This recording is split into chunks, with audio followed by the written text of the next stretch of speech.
melawan penindasan dan ketidakadilan, bahkan sampai mati. Dan ini merupakan melawan kekuatan yang luar biasa melekat pada Islam.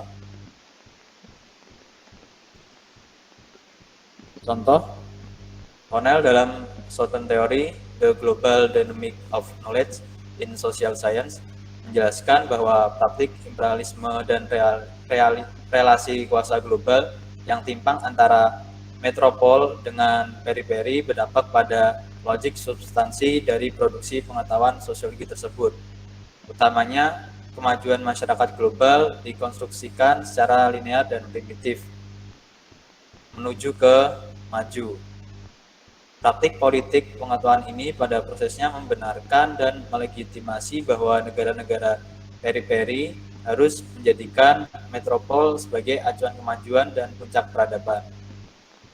Implikasinya kemudian produksi pengetahuan sosiologi banyak diwarnai asumsi-asumsi rasis, misalnya pembagian antara kulit putih, kuning, dan hitam.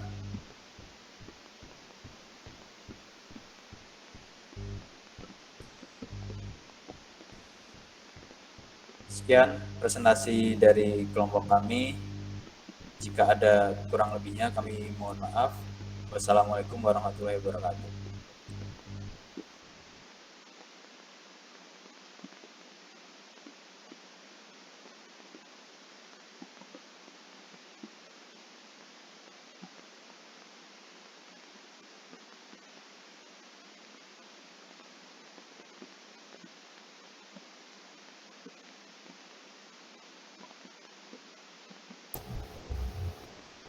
Silakan dilanjutkan.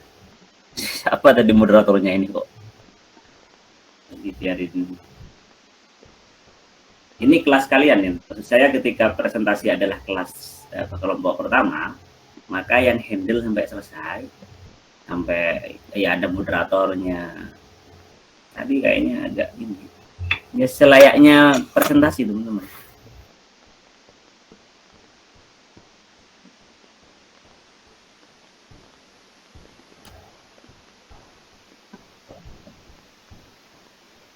Mana ini?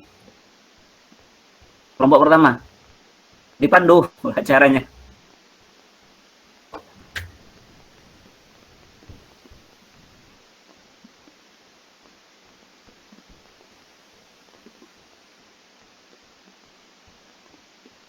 Ya, mungkin dari teman-teman presentasi kami tadi. Atau ada yang perlu ditambahkan atau disanggah? Secara aturan wajib sudah ada di PPT, di kontrak belajar. Saya share lagi tadi di grup, terus saya tambahin karena belajar dari presentasi ini. Yang sudah tertulis dulu itu adalah kelompok setelahnya harus bertanya atau memberikan sanggahan. Itu sudah ditulis itu di PPT di kontrak belajar. Jadi kalian yang tidak baca silahkan dibaca lagi, dan yang tidak bertanya karena tidak siap misalnya ya kelalaian kalian sendiri, itu di drive kan sudah ada, dan di pertemuan awal pastinya saya sudah bacakan itu.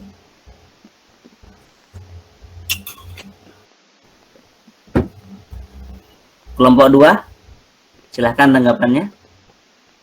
Jadi setiap diskusi begitu teman-teman, kelompok setelahnya itu harus memberikan pertanyaan, tanggapan, atau apa istilahnya.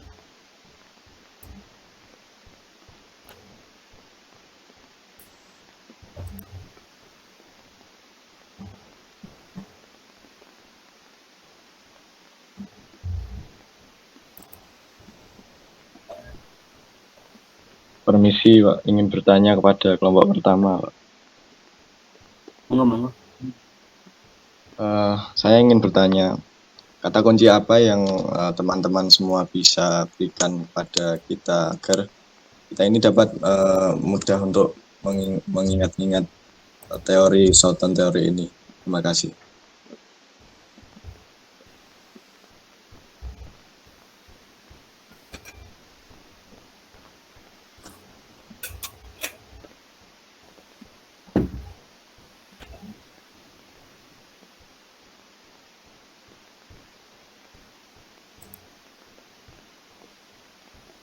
Tadi moderatornya siapa ya? Umi itu siapa tadi? Umi atau siapa? Atau Susi? Atau Zam-Zam? Atau Teguh? Siapa tadi lainnya? Tanggapi teman-teman, biar tidak beku ini. Jadi ini forum kalian. Kalau performanya kayak gini berarti nggak bagus ini. Kelompok pertama ini tidak menyiapkan, tidak well prepared. Jadi bikin kelas ini, diskusi ini hidup. Jadi ini sepenuhnya adalah ketika sesi presentasi sepenuhnya adalah milik kalian. Saya nggak ikut campur. Saya cuma memantau, mencatat dan segala hal. Bagaimana baiknya berjalan, tidak baiknya, apa baik berjalan, tidak baik berjalan atau apalah istilahnya, yaitu per kelompok. Nah, memang seperti itu saya desain kelas untuk kali ini. Silahkan.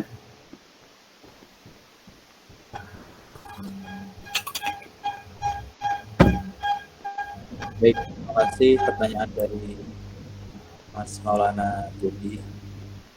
Mungkin saya ulangi terkait kata kunci apa yang bisa disebutkan atau diberikan agar mudah mengingat teori Sauter ini. Akan kami diskusikan sebentar dari kelompok 1. Monggo.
Oke, mencoba menjawab pertanyaan dari Mas Jody. Jadi kata kuncinya yaitu menentang dominasi dan peri-peri. Jadi teori selatan ini memperjuangkan hak untuk berpendapat. Jadi ilmu bahwa yang di dua ini bukan hanya penjajah tapi juga rakyat yang dijajah. Jadi yang kemudian ada peri-peri yaitu pinggiran. Nah, jadi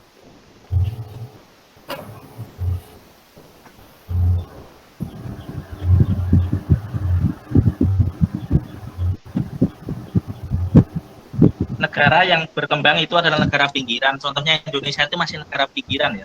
Jadi masih mengandalkan sektor pertanian dan sumber daya mentah lainnya, berbeda dengan negara yang negara-negara maju atau negara yang menghasilkan surplus atau negara peri-peri masih berjuang untuk memenuhi kebutuhan dalam negerinya sendiri.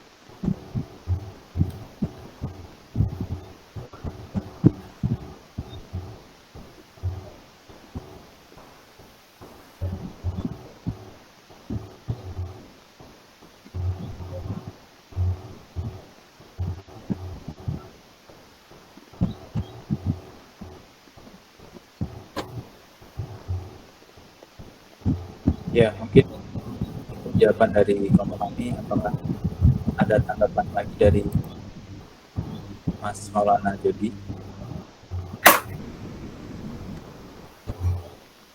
Sudah, terima kasih.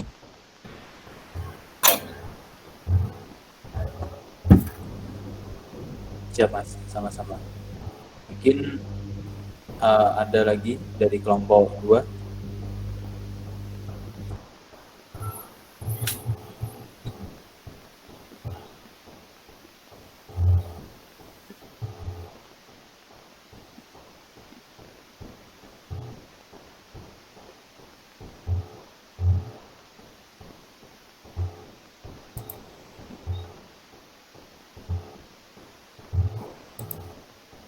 Assalamualaikum,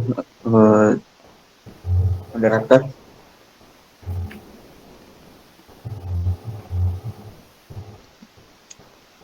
Halo. Coba ini kelompok pertama buka kameranya. Saya mewajibkan itu loh. Bisa kalian ini yang saya anggap gagal loh kelompok pertama.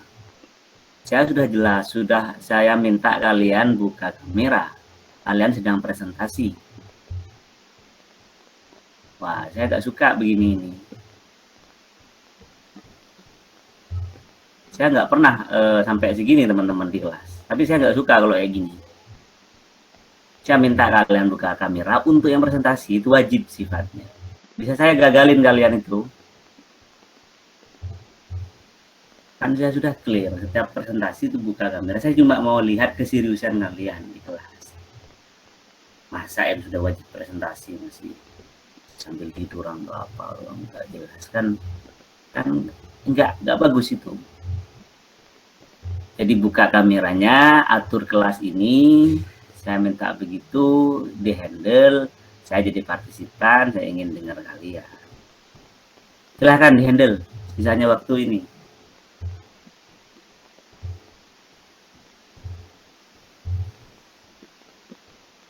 Ya baik, apakah ada pertanyaan lagi dari teman-teman, khususnya kelompok 2? Apakah ada tanggapan atau pertanyaan?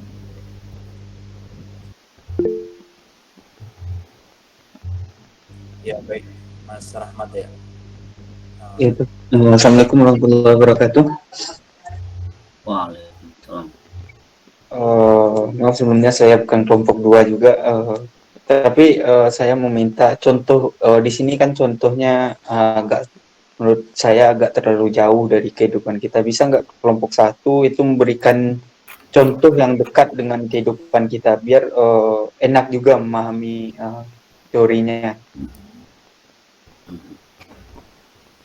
Pertanyaan bagus ini.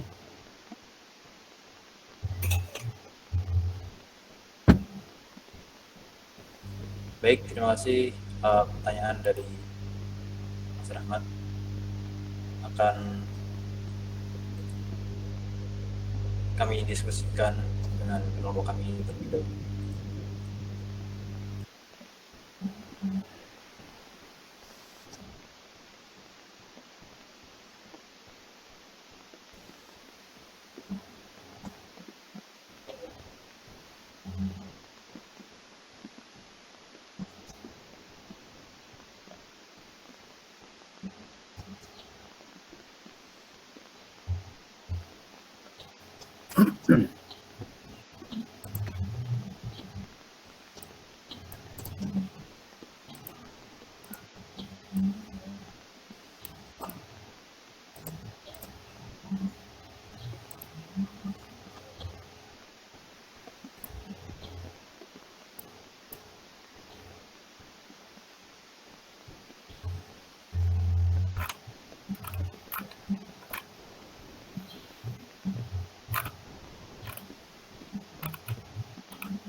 Permisi, izin bertanya.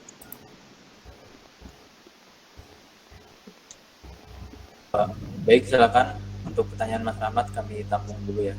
Sembari didiskusikan, silakan Mbak Lavita untuk bertanya. Ya, perkenalkan saya Lavita Nova dari kelompok 4. Izin bertanya kepada kelompok 1. Jadi tadi kan presentasi itu yang bagian karakteristik tekstual itu hanya disebutkan saja dan tidak dijelaskan apa isi dari 4 karakteristik tersebut. Jadi kelompok 1 bisa jelaskan kembali maksud dari 4 karakteristik tekstual yang menurut Raven Panel tersebut. Terima kasih.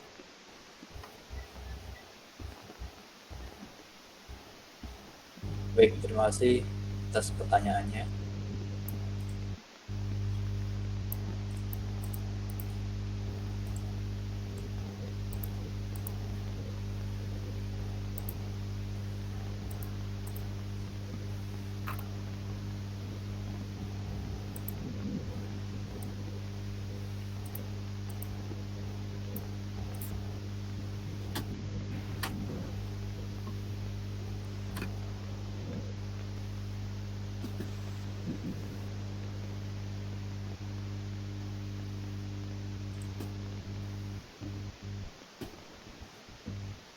Ya, mungkin akan saya jelaskan ya untuk 4 karakteristik itu.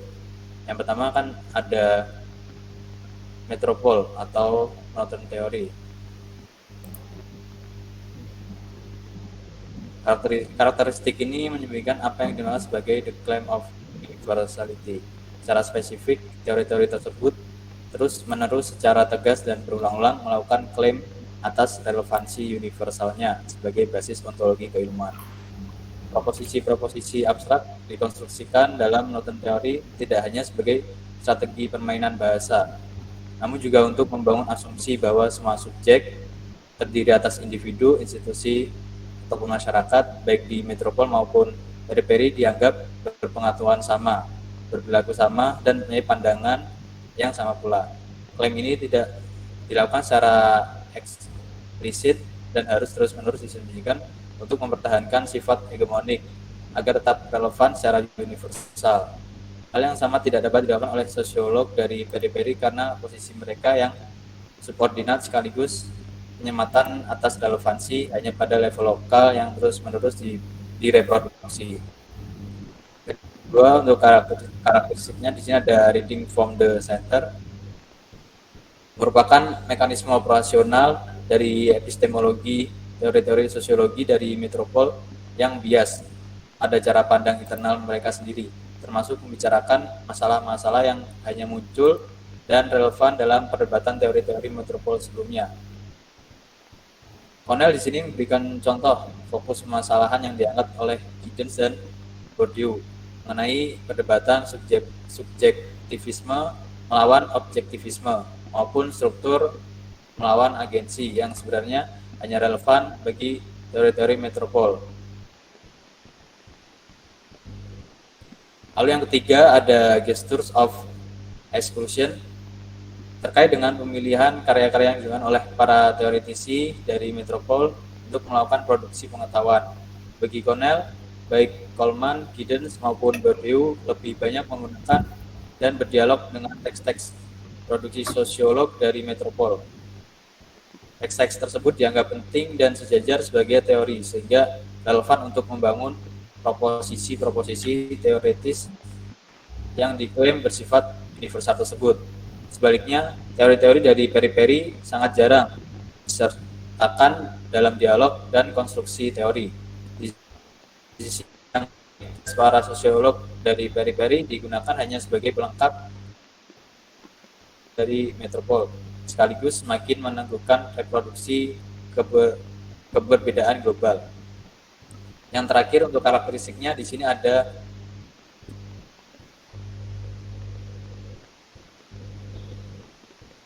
Grand Erasure. Kecenderungan ini terkait dengan 3 karakteristik sebelumnya sebagai basis aksiologi.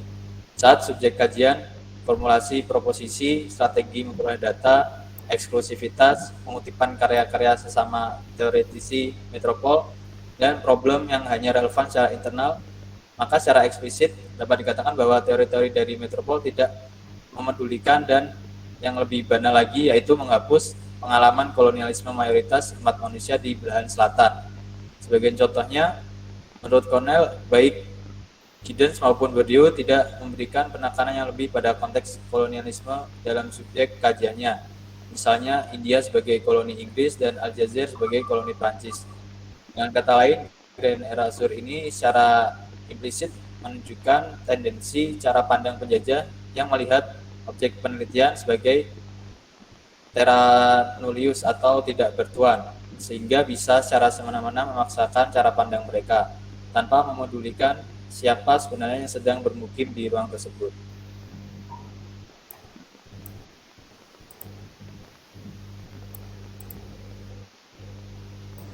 Zam baca dari mana itu, Zam? Dari buku Southern Theory yang kemarin, Pak. Ya enggak lah. Kamu bohong jawab kayak gitu saya. Southern Theory itu bahasa Inggris. Saya enggak merendahkan kalian. Tapi kamu tidak baca dari situ. Dan PPT ini saya tahu sumbernya dari mana. Dari jurnal ini, Pak. Kritik Southern Theory terhadap hegemoni. Bilangnya Oki. Tulisnya siapa? Ya, tulisannya Oki Rahadianto, Pak. Nggak perlu membohongi saya soal itu. Berbahaya sama kalian sendiri.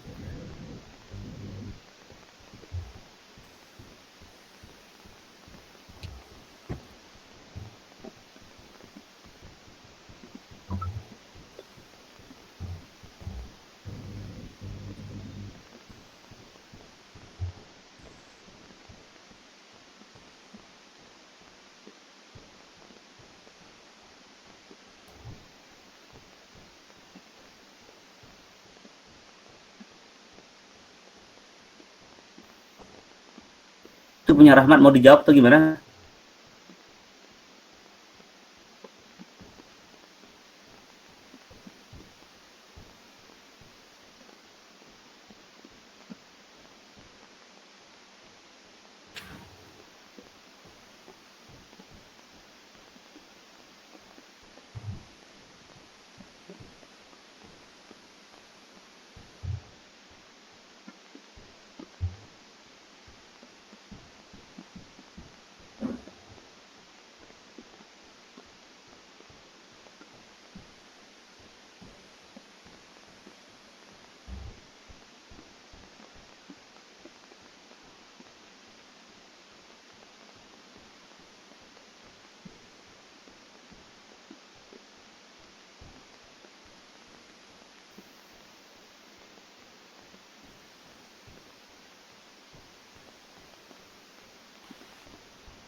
Saya akan mencoba menjawab dari punya Mas Rahmat.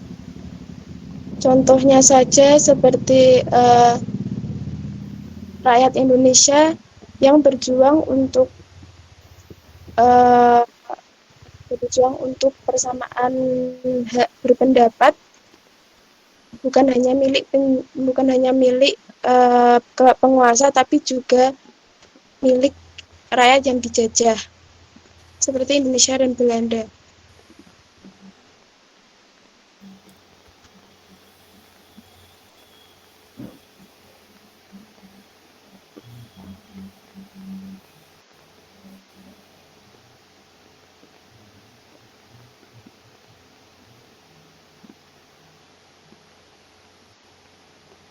Jadi contoh dari Mbak Umi tadi, jadi negara Indonesia dijajah oleh Belanda seperti itu, seperti 300, yang lamanya sekitar 3,5 abad. Jadi bangsa Indonesia melakukan banyak sekali selain melakukan penjajahan dari daerah-daerah melalui Jong Java, Jong Sumatera, dan lainnya, juga melakukan perundingan-perundingan seperti perundingan yang telah dilakukan oleh pejabat-pejabat negara. Jadi banyak sekali yang dilakukan untuk melakukan usaha untuk merdeka seperti itu. Bagi upaya untuk memperjuangkan haknya.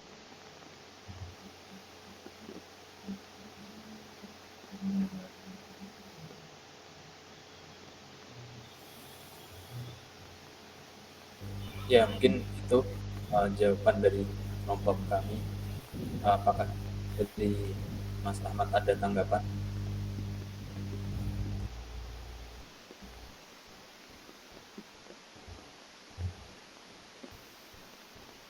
Baik, terima kasih.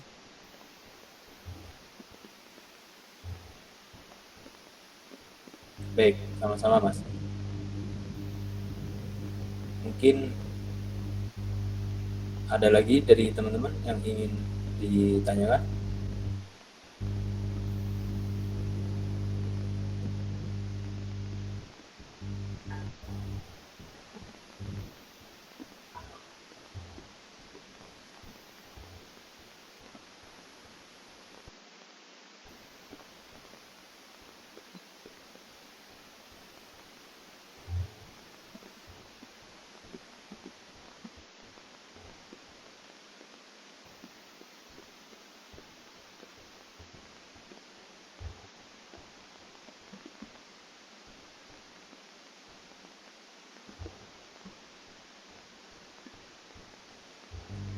Kalau tidak ada, mungkin bisa kami cukupkan presentasi dari kelompok 1. Apakah ada teman-teman?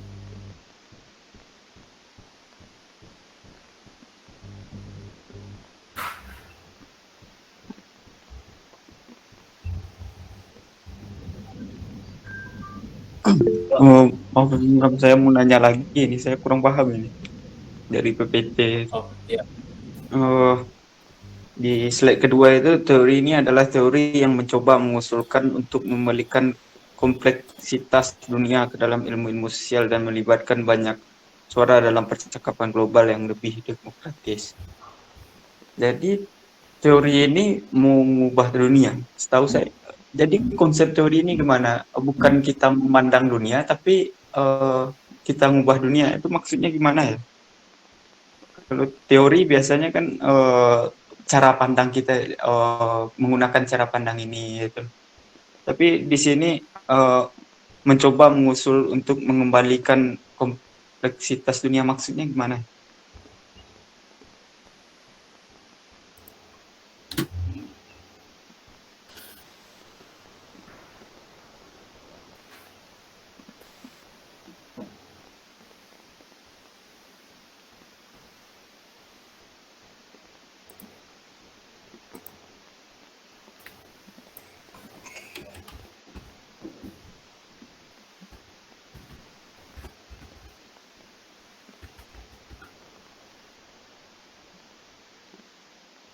baik, terima kasih atas pertanyaannya Mas Rahmat. Akan kami diskusikan sebentar.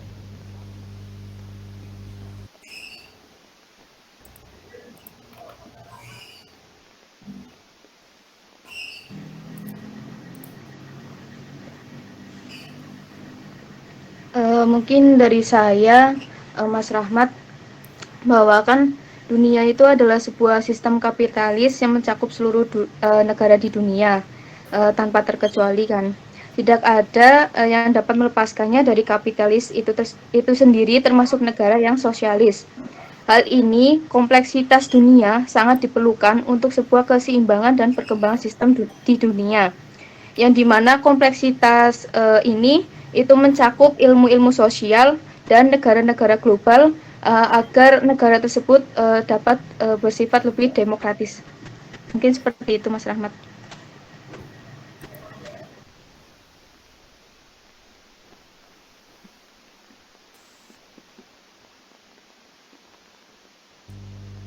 Bagaimana Mas dari Mas Rahmat?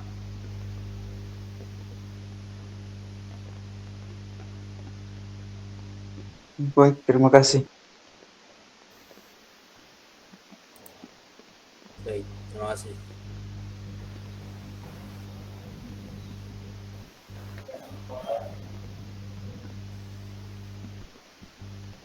Apakah ada lagi dari teman-teman?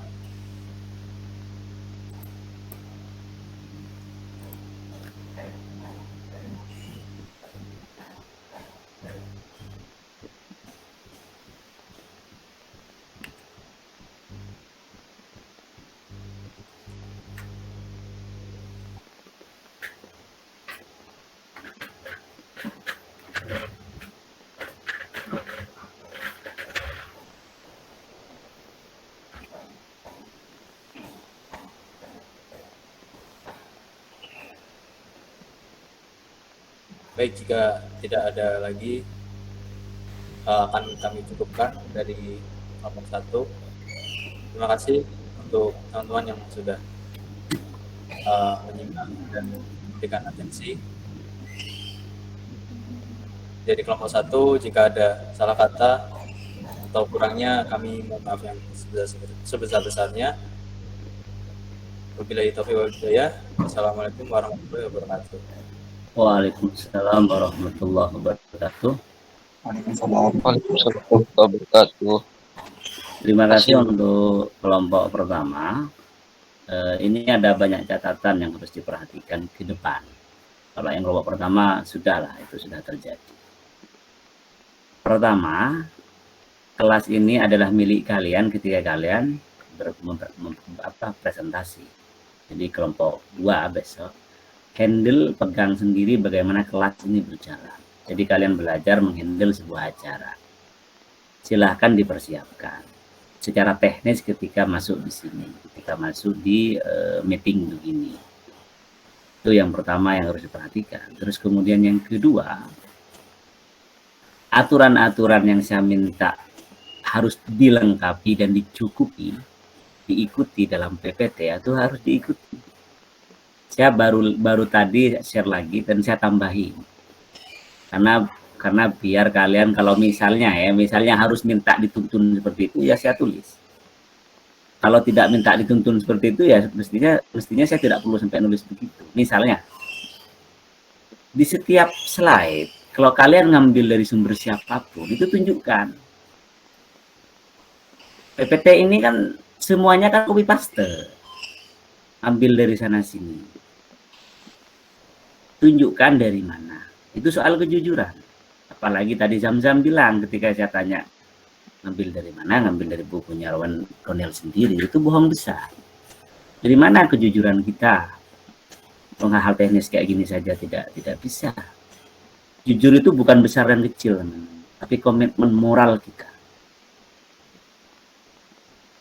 Itu pendidikan penting. Itu masalahnya dari kita di Indonesia. Sealim-alimnya orang, banyak yang korupsi di kita itu.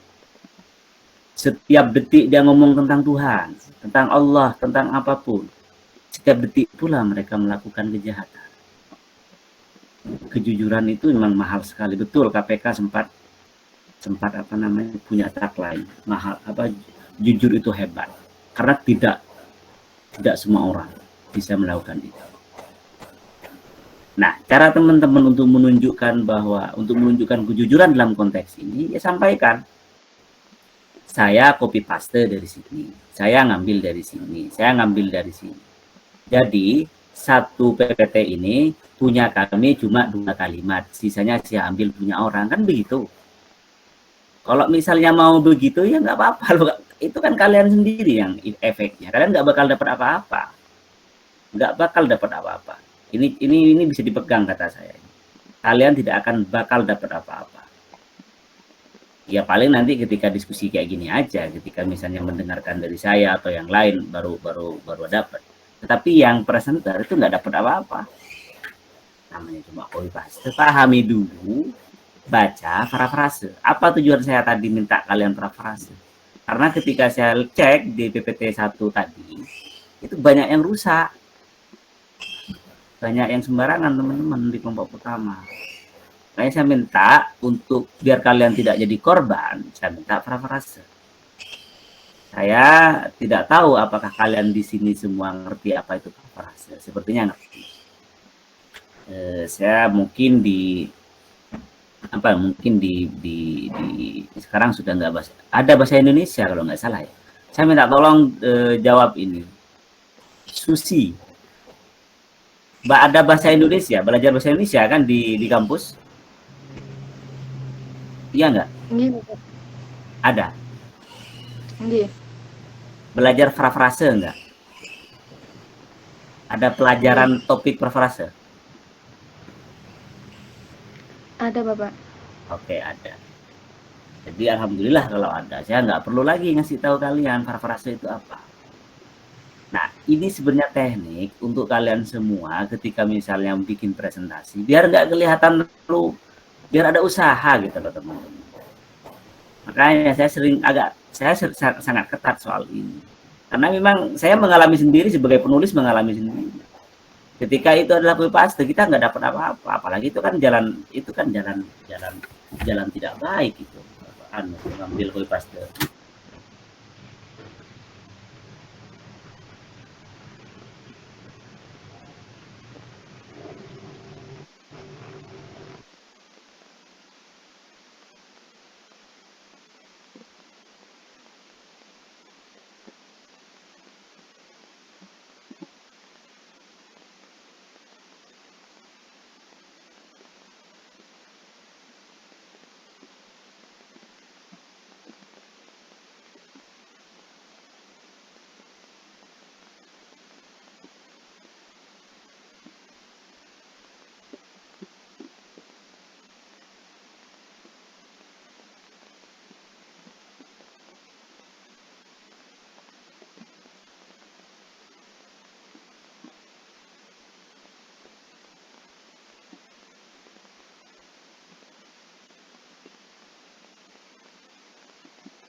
Sorry. Kok bisa putus? Iya, Pak. Iya, Pak. Putusnya lama nggak sih? Lama, Bapak, nggak ada suaranya. Bawa. Tapi tadi pas tadi nanya ke Susi masih bisa kejawab kan ya? Ketangkap ya? Masih, Bapak. Jadi begini, saya ingin melontarkan setelah obrolan saya dengan Susi. kalian sudah belajar ya. Kalian sudah belajar apa namanya tadi bahasa Indonesia parafrase, dan saya tidak akan menceritakan ulang soal itu. Terus kalian juga secara intens saya jaga kemarin ketika kelas kemarin sosiologi modern. Saya pretelin satu-satu, saya kasih komentar dan segala macam. Itu adalah usaha saya. Sehingga apa? Di kelas ini saya tidak memberikan banyak lagi. Dalam artian konteks penulisan. Saya banyak di kelas B. Coba tanya teman kalian di kelas B. Mereka esainya lebih banyak dari kalian sudah. Apa-apa saya minta mereka untuk berlatih. Kelas ini tidak, dan kemungkinan akan tidak. Kecuali mungkin sekali, 2 kali atau apa. Karena bagi saya kalian sudah belajar. Belajar dari saya ketika bikin esai yang mungkin sangat memberatkan itu. Dan dari situ kemudian saya menganggap prosesnya sudah cukup. Karena waktu saya juga teman-teman, ini kan awalnya kelasnya Pak Dekan, ya. Waktu saya juga harus saya bagi secara adil. Jadi biar imbang, makanya saya banyak memberikan sentuhan-sentuhan secara kepenulisan, secara bagaimana menyusun logika dan argumentasi dalam tulisan itu di kelas B, bukan di kelas ini. Jadi ke depan kalian bikin PPT, PowerPoint, itu harus betul-betul dipersiapkan sesuai dengan standar yang kalian tahu. Baik belajar kepada saya ataupun dari manapun.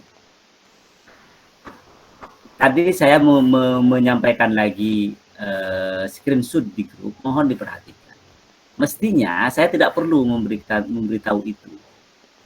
Mestinya. Tetapi karena kalian sepertinya butuh harus ditegaskan kayak gitu, ya maksud saya tambahan yang di belakang ya, misalnya tentang referensi. Jadi di setiap referensi sekali lagi saya katakan itu baca lagi di WA, itu cek.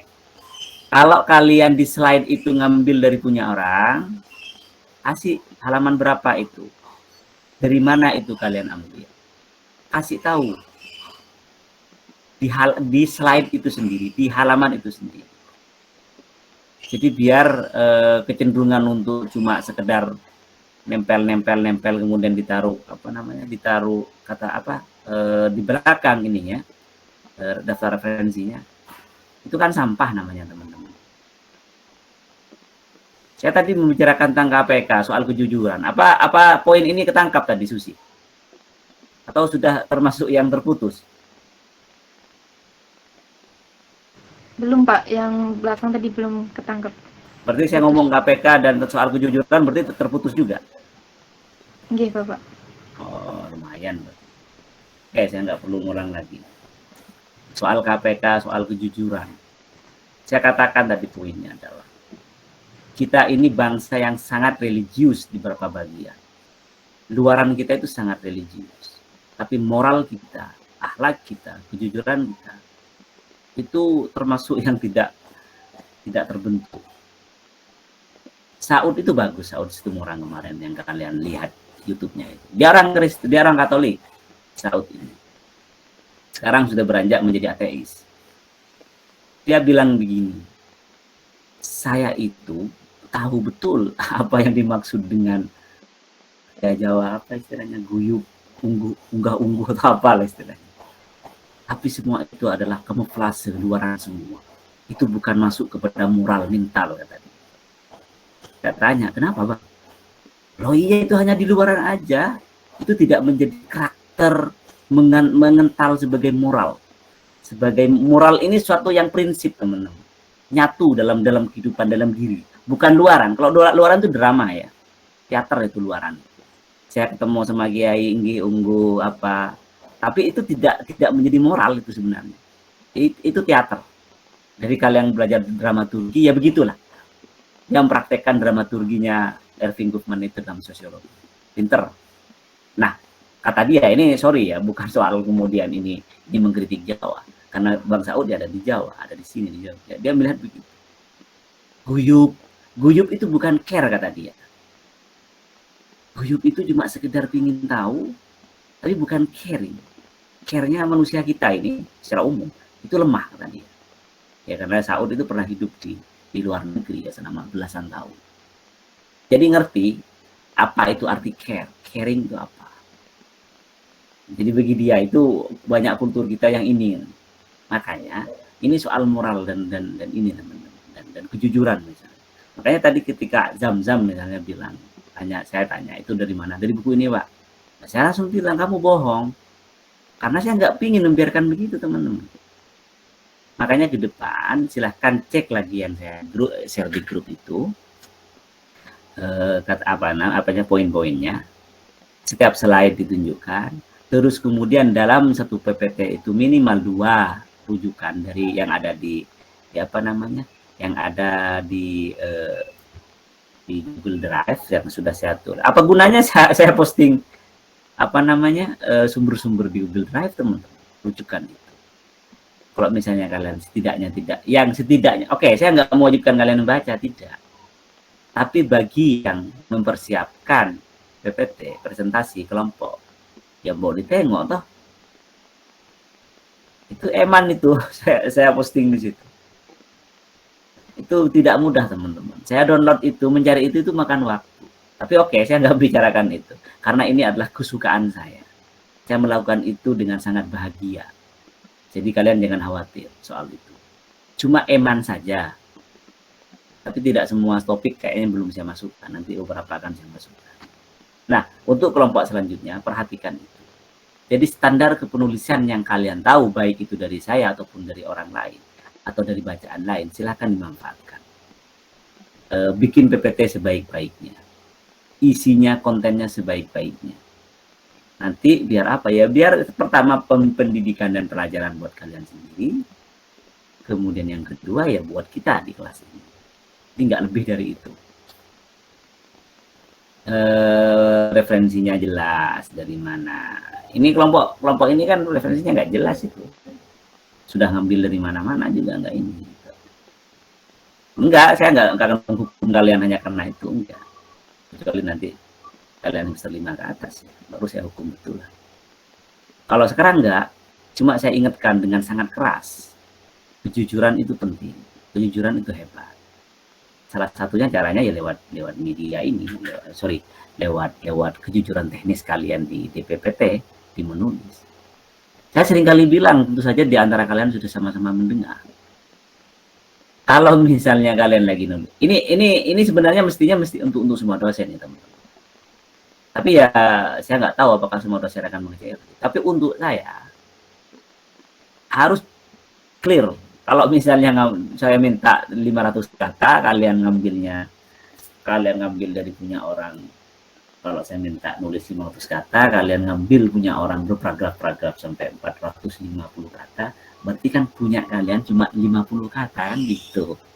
Dan saya akan menilainya 50 kata itu. Karena itu adalah karya kalian. Jadi banyak di antara kalian. Saya semester kemarin khususnya sangat ketat sekali. Dan saya ngasih nilai jelek banyak sekali semester kemarin. Saya tidak pernah melakukan itu semester kemarin. Banyak yang gugur anak-anak itu. Dan bahkan sampai minta banding ke saya. Apa kelas ini? Minta banding. Enggak, kelas kalian. Minta banding nilai dan sebagainya. Saya kalau kelas ini lumayan aman. Kelas ini sebenarnya aman saya ngasih nilai. Ada beberapa yang terutama semester 5 ke atas saya ketat sekali. Banyak yang gugur mereka. Dan kemudian ngulang. Ya ketika ngulang sebenarnya saya sedih. Tapi karena sudah lewat proses pendidikan begini, ya kayak kalian ini, misalnya kayak kalian ini, di semester 5 ke depan main-main sama saya nggak ada ampun ya. Nggak ada ampun. Saya katakan sekarang nggak ada ampun. Kalau kalian memang alergi dengan nilai C ke bawah, ya sudah, itu sudah pasti akan dapat kalian. Semester 5 ke atas. Jika main-main, saya nggak suka main-main itu. Mendingan ya nggak usah kuliah, nggak usah ini. Eman waktu kita, teman. Ayo kita nilai waktu. Bikin waktu ini menjadi genuine, menjadi asli milik kita. Bagaimana maknai sebuah peristiwa, momentum itu secara genuine. Berarti kita harus betul-betul memvalue-nya, memberikan nilai. Kalau taruhlah misalnya ya, kelas ini tidak penting bagi kalian, mendingan jabri saya. Itu lebih gentle dan saya suka dengan mahasiswa itu. Pak, saya tidak suka dengan mata kuliah ini. Pertama ini, kedua ini, ketiga ini. Saya akan apresiasi dan bisa saya tepuk tangan buat kalian seperti itu. Meskipun ini kewajiban, ini kelas wajib, tapi saya bisa mempertimbangkan untuk melepas kalian tidak ikut mata kuliah ini.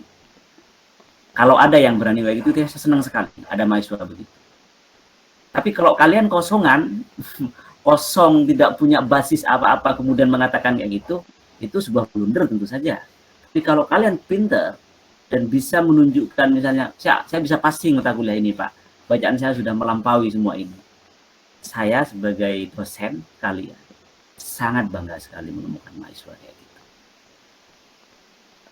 Nah tadi proses itu jadikan pelajaran karena masih awal ini.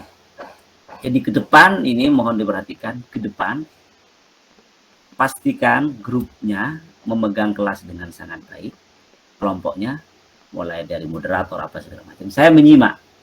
Kedua, penulisan PPT soal kemudian cara kerjanya di kelompok silahkan. Kalau misalnya ada dan bersedia kalian misalnya dari kelompok ini tidak ada yang satu orang yang tidak kerja kemudian melaporkan ke saya juga nggak apa-apa, saya terima itu saja. Tidak melaporkan pun itu kemudian menjadi hukum bagi satu kelompok. Misalnya gini, ternyata yang kerja di sini hanya Zamzam misalnya.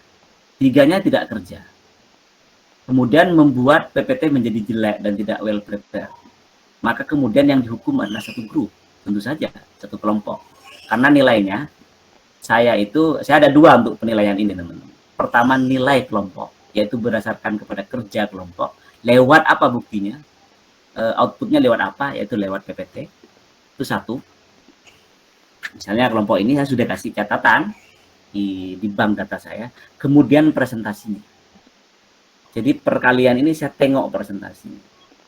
Seberapa bagus dia menunjukkan. Kenapa saya meminta kalian itu buka ini, buka kamera? Saya ingin melihat kalian baca apa, bagaimana presentasinya. Nah itu. Jadi nanti pastikan buka kamera, silahkan siap-siap. Saya nggak peduli teman-teman mau pakai kaos nggak apa-apa, nggak pakai jilbab pun nggak apa-apa. Saya nggak mempedulikan itu persoalan sistem apa. Saya nggak mau di kelas ini saya bukan itu. Tapi the esensi, kualitas itu yang saya cari. Persoalan bungkusnya itu terserah kalian. Saya nggak pernah melihat bungkus kayak apa. Itu tidak penting bagi saya. Ya oke lah, di beberapa bagian ketika kita hidup di luar, terlempar di masyarakat itu menjadi hal yang penting. Bagaimana tuntutan komunitas, sistem sosial dan segala macam norma itu tetap penting. Tetapi kalau konteksnya kayak gini, misalnya kalian hanya karena apa? Pak, saya belum sopan. Saya ingin melihat kualitasnya. Isi di situ. Nah makanya saya katakan di awal, bukan kemudian karena saya mengatakan kayak gitu kalian bebas-bebas aja, enggak. Biar kalian siap. Jadi sebelum membuka kelas kalian siap. Mandi dulu biar seger atau apa. Karena ini kelas kalian. Itu beberapa hal yang saya ingin sampaikan. Terus kemudian ada nanti sebelum menjawab beberapa pertanyaan, khususnya pertanyaan dari Rahmat. Terima kasih Rahmat, pertanyaan yang cukup bagus juga, termasuk juga ketika menanyakan tentang ini ya, tentang karakteristik ya. Karena memang ya kalian belum menunjukkan dengan baik itu sebenarnya. Ya karena itu tadi, karena copy paste kan, jadi nggak dibaca secara baik. Saya tahu cara kerja sejauh ini teman-teman dalam praktek PPT. Makanya saya tidak suka sejak dulu jadi mahasiswa dengan cara hanya tahu bagiannya. Misalnya gini, taruhlah ini tokoh, kita bicarakan tentang PPT tokoh. Apakah ini kalian kerjakan atau tidak? Silahkan jadikan referensi. Tokoh misalnya, taruhlah Weber. Fahrudin, kamu bagian riwayat hidupnya ya. Alin, kamu bagian teori-teori ini. Puspo, kamu bagian ini ya, kamu bagian ini. Jadi hanya selesai di situ, tidak ada proses pembelajaran secara utuh. Itu banyak terjadi begitu teman-teman. Cara kerja begitu. Dan saya tidak suka sejak dulu. Tapi nggak apa-apa, itu kalian melakukan itu nggak apa-apa. Tapi pengalaman saya akan saya ceritakan. Saya tidak suka ketika begitu. Saya hanya dapat bagian biografinya. Dan kemudian saya selesai di situ tuh maksudnya. Selesai bagian biografinya.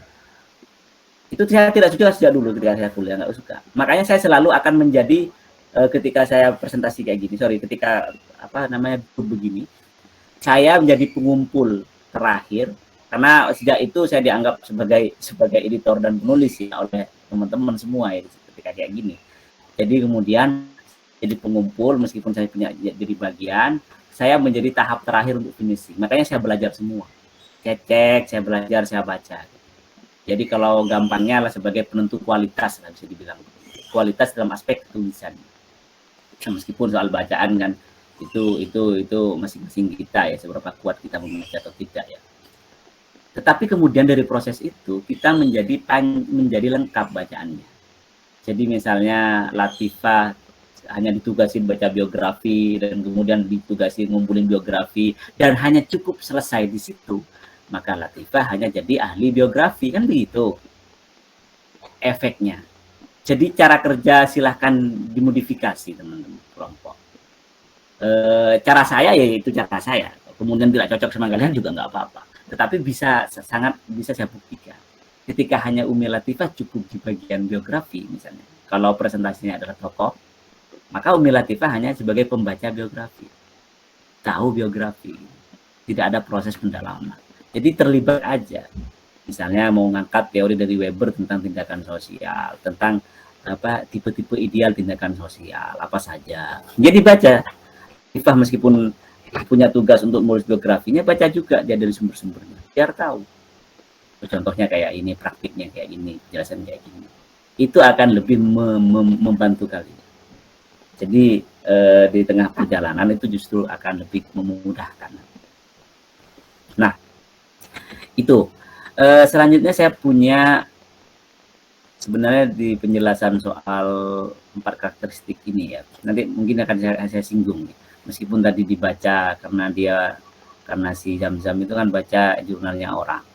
Zam-Zam sendiri saya yakin juga mungkin pemahamannya cuma 30% terhadap 4 karakteristik tekstual. Tapi nanti kita lihat. Tapi sepertinya juga akan sampai juga the claim of universality, reading from the center, gesture of exclusion, and grand erasure. Ini nanti akan saya juga jelaskan nanti, mungkin di akhir ya. Tapi kemungkinan nama-nama ini bisa saya quote, term-term ini bisa saya quote di tengah jalan. Tanpa harus menyebutkan 1, 2, 3, 4. Itu teman-teman. Terus kemudian sebelum saya lupa, pertanyaan adalah di bawah grup setelahnya. Kalau ini adalah grup 2. Grup 2 yang nanya cuma 1, Jody. Sisanya kalau nggak salah ada Rajwa sama Aisyah Rajwa Sulaiman sama Aulia Dina Octavia itu tidak bertanya. Saya punya datanya itu, nanti dipersiapkan. Dan sepertinya kelompok 2 kalau dari sependek yang saya tahu ini adalah penulis yang bagus, 2 orang setidaknya, Jody sama Rajwa. Kita buktikan apakah ini akan jadi model model PPT yang bagus atau tidak, kita lihat apakah sama saja. Silahkan dimanfaatkan. Saya cuma ngasih challenge ini tambahan ya, bukan kemudian karena ini kelompok apa, enggak. Ketepatan orangnya saya tahu, Jody saya tahu, Rajwa saya tahu, karena tulisan-tulisannya cukup kuat ini 2 orang ini. Tapi kita buktikan minggu besok. Oke, itu. Terus kemudian yang selanjutnya saya ingin mengapresiasi ya teman-teman yang sudah terlibat dalam diskusi tadi. Dari kuis tadi yang saya minta. Di sini ada Teguh Basori sudah menyelesaikan itu, ada Puspo sangat bagus. Saya senang baca usahanya Puspo. Meskipun dia tidak berhasil menunjukkan ini kata kunci yang saya minta, tapi enggak, dia sudah cukup memparafrase dengan cukup baik. Ada Umi Latifah juga, ada Ayu Dwi Marintan, ada Alin, Umi Lailatul, dan terakhir karena 7.30 itu yang terakhir masih beruntung itu Tiraulan. Sisanya ada Asna itu 7.31 tidak baca. Seperti biasa saya minta begitu biar kalian mentaati waktu yang saya tentukan. Ya semampunya. Kayak punya Ayu Marintan saja kan cuma pendek begini. Oke, Puspo, melihat teman-teman mau baca punya Puspo secara cukup baik kalau menurut saya ya. Selanjutnya saya akan buka tambahan atau semacam catatan slide. Sosiologi kontemporer saya nulis tentang notes. Oke. Saya teman-teman selalu akan menyiapkan semacam apa namanya ya, ya catatan ya, tambahan peluasan diskusi lah kalau bisa dianggap seperti itu dari setiap presentasi. Saya akan share ini, not on presentation. Silakan diperhatikan data-data presentasi. Nah, ini kelompok pertama ngomongin tentang Shorten theory. Jadi kalau secara istilah dan kemudian menjadi buku ya gampangnya ini Lewin Cannell ini. Tapi sebenarnya Lewin Cannell ini bukunya enggak ini teman-teman. Tidak bunyi. Dia juga belum kokoh kalau bisa saya katakan begitu. Belum ini buku ini. Tetapi di UGM ini dipakai ini dan bahkan dipakai dalam membaca postkolonialisme bahkan. Ini menurut mahasiswa UGM ya yang saya tahu kemarin. Kalau bagi saya kurang tepat itu. Lewin Cannell ini nggak kuat, apalagi dalam perspektif postkolonialismenya itu nggak bisa. Tapi dia hanya lebih dengan cita-cita Shorten theory.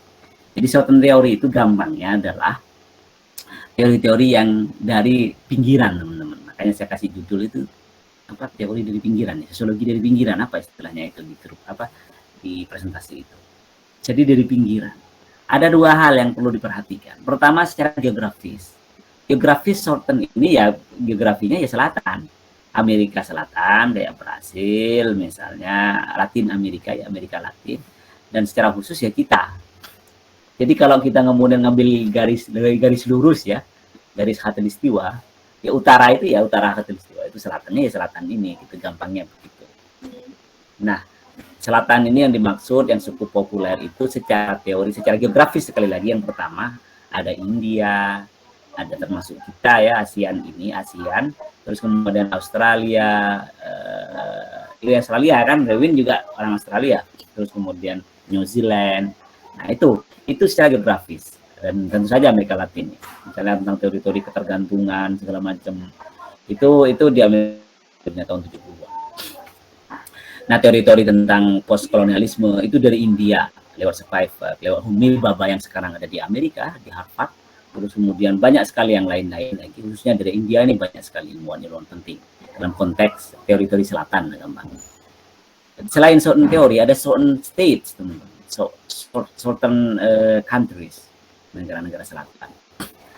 Makanya ada perkembangan baru kan ekonomi negara-negara selatan itu kan mulai terhimpun, tapi tetap saja tumbang ya, tetap saja kalah sama Northern ini yang utara sana, baik secara teori dan praktek, secara politik atau apa istilah. Itu pertama, secara geografis. Kedua, secara tematik, secara topik. Jadi topik-topik yang sifatnya terdiskriminasi, topik-topik yang sifatnya tereliminasi, topik-topik yang sifatnya displace, tidak dianggap, itu juga bisa kita anggap sebagai bagian dari sosiologi pinggiran. Meskipun tidak bisa kemudian secara spesifik. Kayak gini, kalau kita nyebutin Shorten, bayangan kita adalah geografis. Tetapi topik-topik yang spesifik terbuang, kecil terbuang, itu juga bisa kita anggap sebagai narasi kecil. Saya pernah nulis esai, pernah nulis teman-teman jurnal, tapi sayangnya kok hilang. Saya nanti tak tanya di prodi. Saya ketika kayak kalian kayaknya semester 4 atau 5 ya. Saya nulis di jurnal sosiologi itu yang di kita ketika saya mahasiswa kayak kalian, nulis judulnya itu membangun narasi kecil. Belum ini, saya belum dengar ini ya. Lewin Cannell sudah belum kenal. Mestinya sudah ya. Entar. Lewin Cannell ini tahun berapa? Susi ini tahun berapa terbit buku ini? Sampai buka enggak?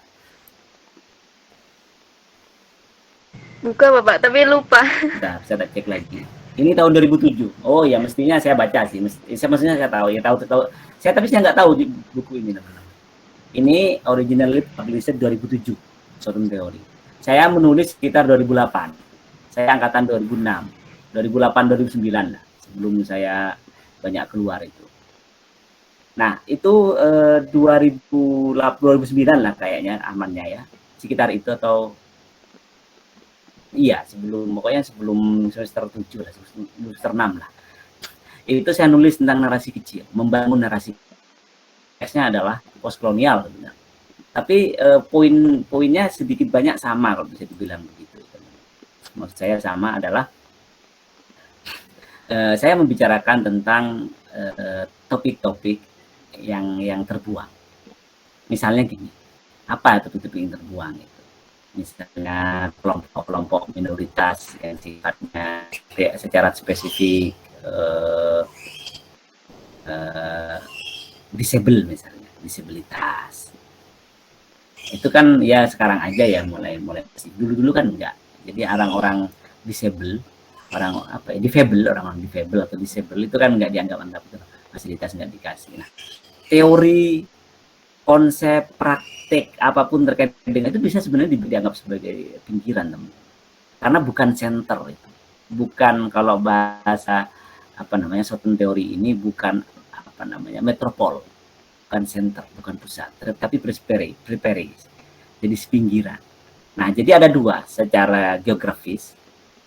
Geografi ini wilayah, teman-teman, dan satu secara topik, ngomongin tentang mungkin kelompok terbuang bagian apa misalnya ya. Itu semua tentang teori itu. Nah, gampangnya teori itu seperti yang belum disebut juga nih kalian ya. Sebenarnya ingin bukan mematahkan, tapi ingin menawarkan satu pembacaan baru, bahwa ini kalau dianggap definisi sih bisa dianggap definisi juga ya. Sebuah pembacaan baru, sebuah tawaran pembacaan baru, membangun perspektif teori yang muncul dari negara-negara selatan ini. Jadi kalau kemudian kita pakai istilah-istilah yang lain kayak ekonomi politik misalnya, kita disebut sebagai the third world, dunia ketiga. Ekonomi politik menunjukkan itu. First world, second world itu di sana, di utara sana, Amerika dan Eropa. Terus kemudian ya Eropa khususnya kan dianggap sebagai, atau dalam istilah ekonomi politik juga kita kenal dengan developing sama developed countries. Negara berkembang adalah kita, negara berkembang, developing kita. Negara yang sudah berkembang, developed, itu mereka. Nah, ini cuma istilah. Boleh menyebutnya dengan, jadi certain theory, certain country, itu seirama, tapi jangan disamakan ya. Seirama dengan the third world, dengan developing country, dengan oriental, kalau konteks post-kolonial. Kan ada orientalis, occidental sama oriental kan. Timur, begini. Dalam konteks kebudayaan, ini saya biar clear untuk referensi. Certain theory bisa ada kesamaan di beberapa bagian dengan istilah-istilah lain. Dalam ilmu politik ekonomi, political economy, bisa sama dengan the third world, bisa sama dengan the developing country, dalam konteks pembangunan juga ya, developing country misalnya.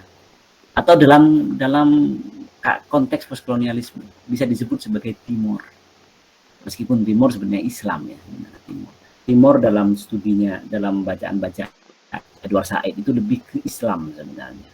Timur itu Islam, Timur Barat. Nah, ini adalah sebuah distingsi, perbedaan ataupun juga istilah yang dibentuk oleh kolonialisme sendiri, imperialisme sendiri. Nah, jadi Certain teori itu yang menawarkan adanya teori, pandangan, perspektif yang lahir dan meneliti, dan aktor-aktornya adalah dari negara-negara kita sendiri, negara-negara selatan sendiri.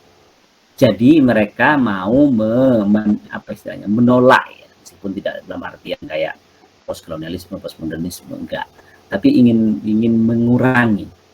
Nanti yang menolak akan saya tunjukkan, mengurangi bagaimana three big ini sosiologi ini. Ada Karl Marx, ada Durkheim sama Max Weber, ini tidak selalu akan menjadi dominasi, tapi belum berhasil saja. Karena saya, sekali lagi saya dan UIN itu masih terperangkap dalam kanun merujuk kepada sosiologi barat. Saya masih terperangkap di situ. Apakah saya berada dalam perangkap kolonialisme dalam konteks pengetahuan? Iya. Ini tidak mudah, teman-teman.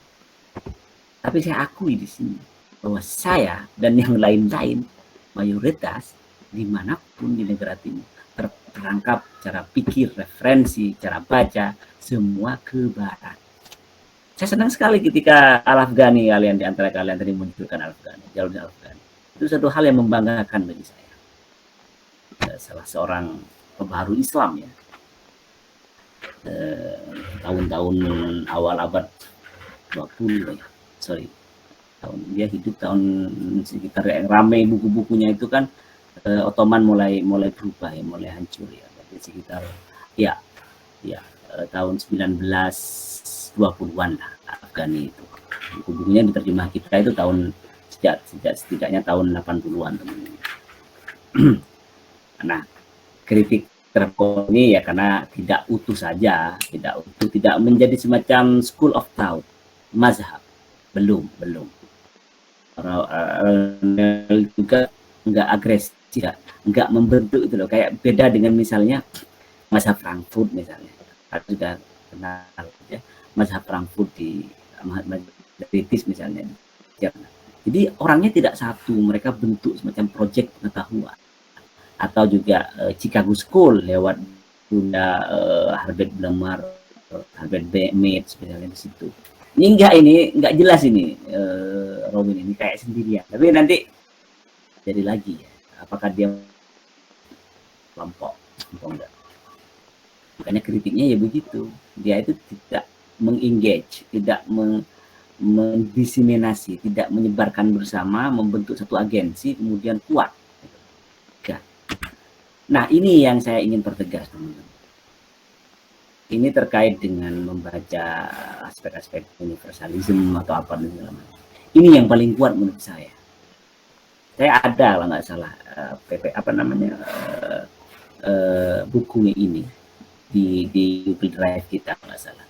Coba cek di postkolonialisme, kayaknya saya masukkan. Decolonizing Methodologies. Dekolonialisasi itu berarti menolak secara radikal, teman-teman. D itu menolak secara radikal.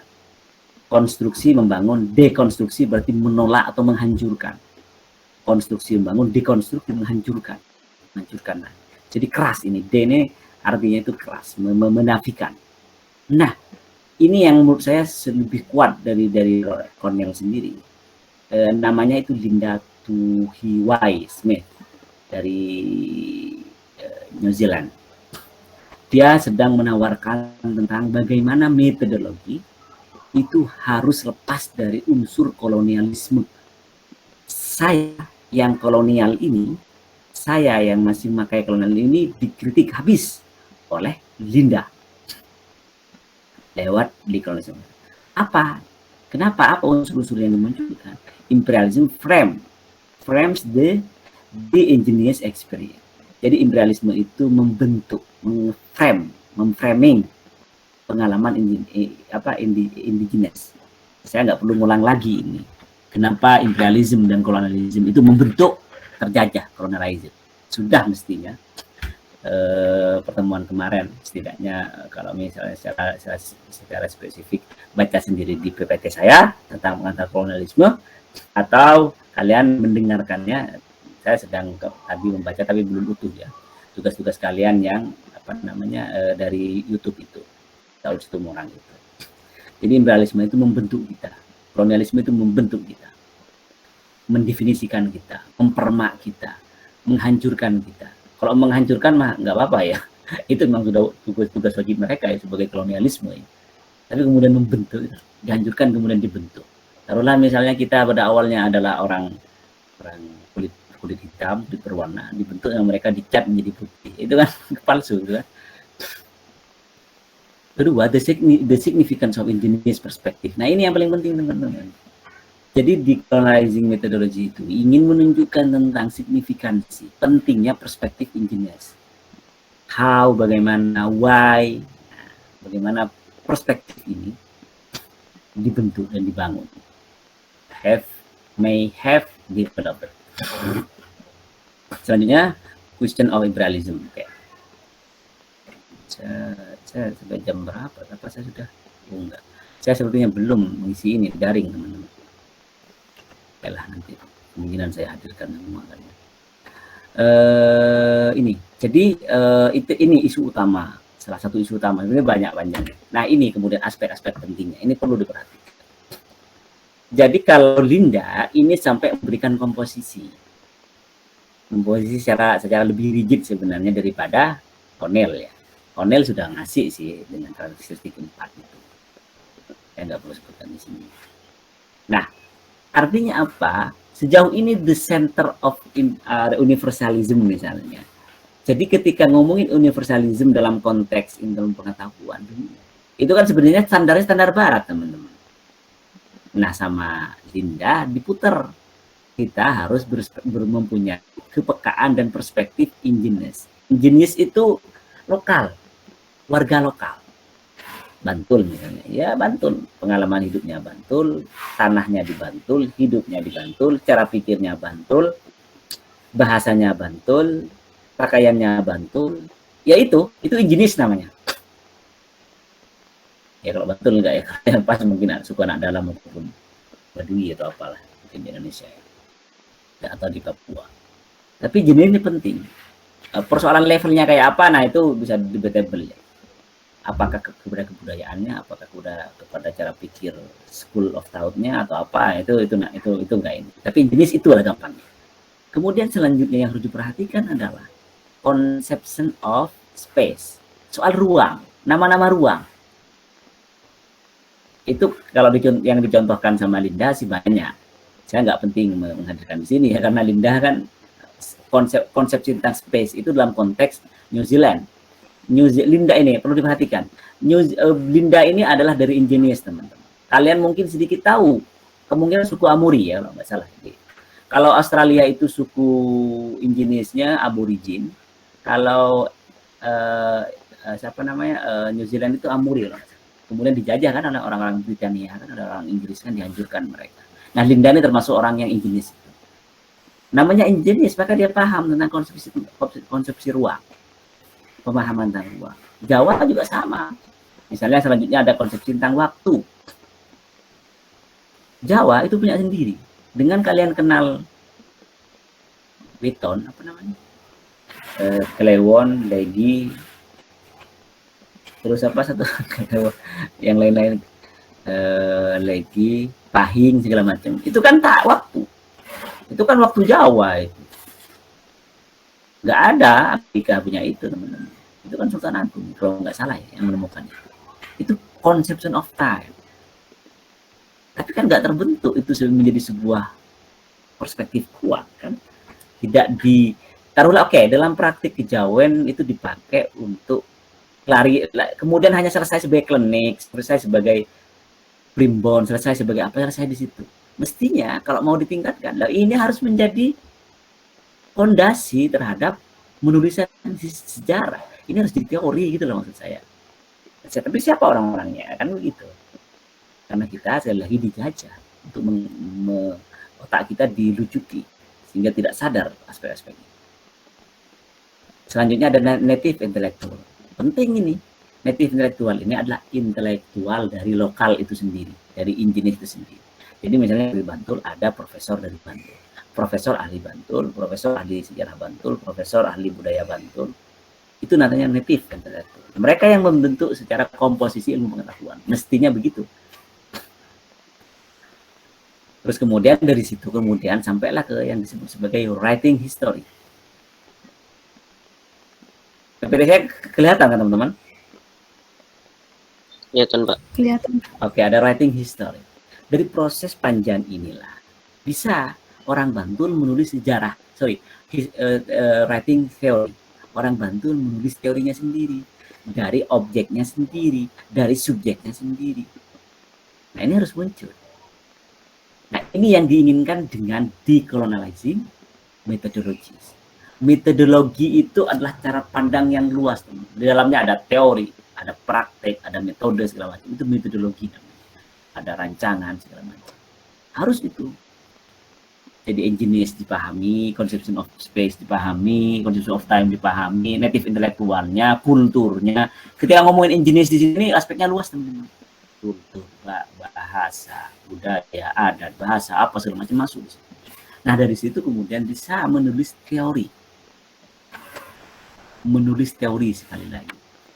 Dalam misalnya usaha Puntojoyo dengan menulis sosiologi profetik, itu setidaknya meskipun kurang kokoh, itu setidaknya sangat bagus contoh ya. Dari situlah kemudian ketika komposisi ini terbentuk, ketika writing theory, itu artinya ada proses metodologi, proses riset. Ini proses setelah panjang. Kemudian dari situ lahir yang namanya history, writing history. Maka sejarah bisa ditulis, tidak lagi dituliskan oleh orang luar. Ada yang baca punya Raffles di sini. The History of Java. Dari siapa dari mana yang nulis itu? The History of Java itu ditulis oleh orang Inggris ketika menjajah kita. Nah, ya, Raffles itu Inggris ya, betul. Sejarah-sejarah kita tentang apa ditulis oleh orang-orang luar semua. Coba lihat kalian baca sejarah yang terkenal, orang luar semua kok yang nulis. Orang kita kan belum. Ini teman-teman. Saya merasa betul ketika saya masih mahasiswa kayak kalian. Kita itu tanpa bentuk apa-apa dicetakin. Ini memang ketika saya menjadi dosen kayak sekarang. Kegampangan saya tentang masa lalu sebagai bangsa yang terjajah, bangsa yang dilucuti, bangsa yang tidak punya alternatif lain untuk berpikir dengan cara pikir sendiri. Itu ya sakit gitu loh di dalam, tapi ya dibawa ketawa aja. Tapi sebagai sebuah kesadaran untuk menggugah, menurut saya ini penting. Nah, itu beberapa hal yang terkait ini. Jadi tadi kalau kemudian ke contoh-contohnya tadi, jadi 4 poin. Ini adalah cara untuk melawan ya, atau apa istilahnya, menandingi atau memberikan alternatif ya, terhadap teori-teori utama, teori-teori dari Eropa Amerika. Munculnya ada beberapa aspek ini, dan termasuk juga dengan satu ini, decolonizing methodology. Itu teman-teman ada pertanyaan?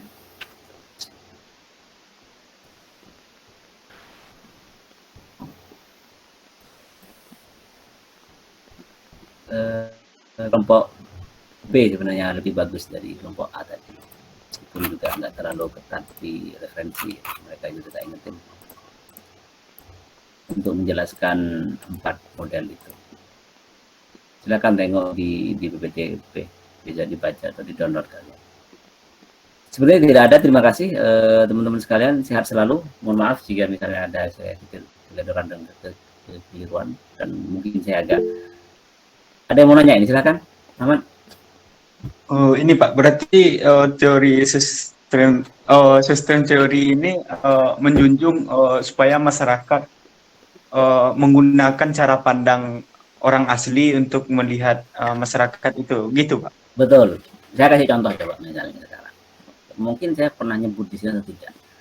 Kemarin sempat kita dikejutkan oleh, kalau tidak salah ya, suku anak dalam atau Badui, yang mereka ini tidak kena corona. Tidak kena corona. Ini lihat berita ya. Saya bisa sebenarnya menunjukin beritanya, tapi sumbernya sekarang sudah saya itu menunjukkan apa? Mereka punya cara sendiri untuk menghadapi sebuah ancaman yang namanya corona. Mereka punya filosofi, mereka punya kultur, mereka punya cara pandang, mereka punya metodologi.